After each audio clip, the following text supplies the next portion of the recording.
and so on, and we should oppose them, and so on.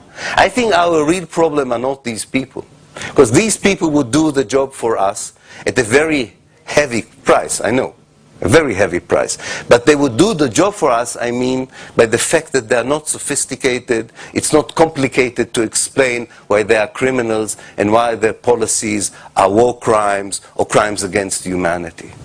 Our problem comes, and this is the Obama, with this I would end, this is the Obama administration. This is the left wing in Germany. This is the good people on the left in the United Kingdom, and even in Scandinavia. Our problem would be that people would say, we want to replace the present horrible Israeli government with an Israeli peace government. On the left, on the Zionist left. And the Zionist left would come to the podium and say, yes, forget about the bad days of the Likud, of the right wing. We are not like them. We want a smaller Jewish state without Arabs, not a big Jewish state without Arabs. And they will get the Nobel Peace Prize. The first thing that they will get will be the Nobel Peace Prize. And the second thing that they will get the immunity, because exactly, unlike the people on the left and the center and the right in Israel, they don't talk much. They do. They do. They don't talk much. They will do exactly what this government is doing in Eastern Jerusalem. They will do exactly what this government is doing in the Nakab and in the Galilee. And they would continue the same policies about the right of return and about reconciliation. They'll do the same, but they will talk, as you know, they will talk in a different language. They will talk the discourse of peace. They have no problem in doing it. They are so good at it. They have been doing it for 60 years. They kicked out people and said that there's no one there on the other side to talk to. And when there was someone to talk to, they killed them, and then they said there's no one to talk to. These are the kind of people that we have to focus, and with this I would end, for only one good reason. Because if you accept my analysis that the Israeli rainbow of idea is like a Scottish pyjama. You know what a Scottish pyjama is? With one stripe. They're very economical, the Scots, so they have only one stripe. This is the Israeli rainbow of ideas within the Zionist frame of mind. And this is not easy to accept, I know, because there is a show of pluralism. There is a charade of a serious debate. The Israelis really perfected this charade of the debate when it came to Gaza. The painful Israeli inner debate about taking out the settlements into new kind of settlements near the Gaza Strip, where they talked about when a settler said that she was put in a 5-star hotel in Ashkelon, and it was near the railway station, so it reminded her of Auschwitz. This is the kind of thing that would be most difficult to fight in the social democratic milieu of Germany and of Europe. And in order to fight it properly, we have to go back to the basics. And to come back to what I said this morning, and with this I would end.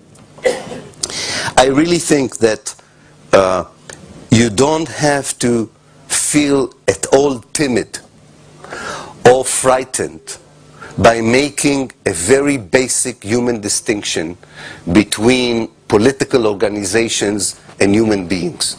I'm sure in any other case in the world you do very easily this distinction. You don't feel that you have violated any terrible taboo by saying that the political organization does not represent people.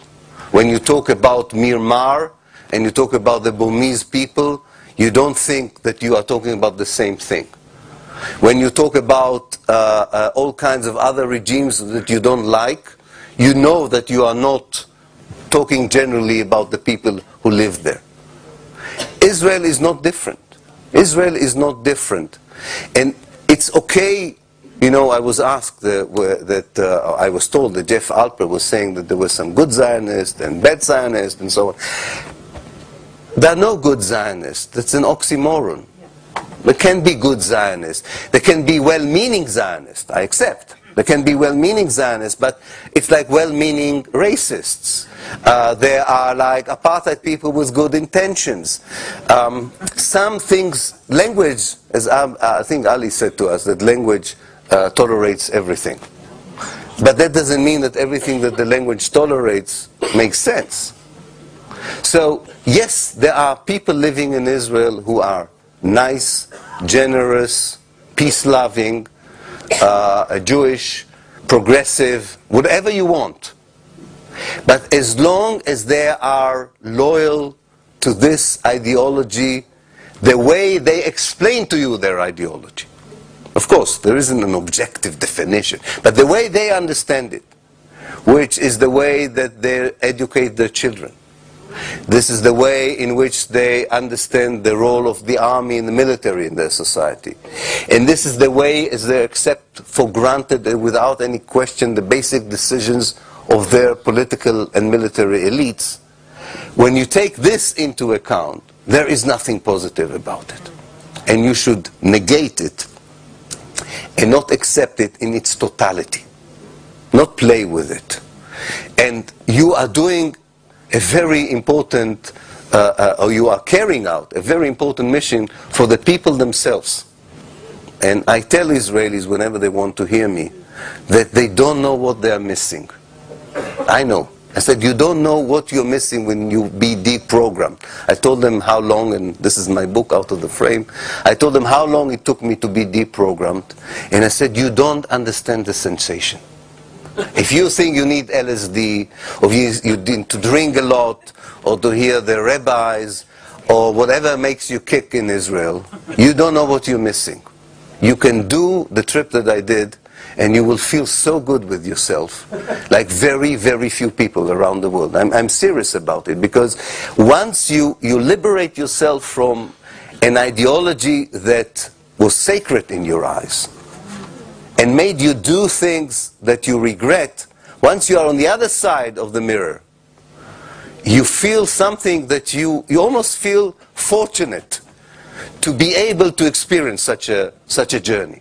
I think very religious people maybe sometimes experience it when they have an epiphany or revelation. And I'm not very religious, so I don't know what it means. But I know what it means in my case. And so if you have any problems with telling Israelis that they should stop being Zionists, including those you like in the Zionist left camp, tell them to walk the extra mile, whether they are rabbis for peace, or DJs for peace, or transvestites for peace, or I don't know what, milkmen for peace. Israelis have all these they like to fragment the peace movement. They like to fragment the peace movement, makes it easier for them. Instead of saying, we are anti-Zionists for peace, for instance. That would be the real, genuine Israeli movement for peace.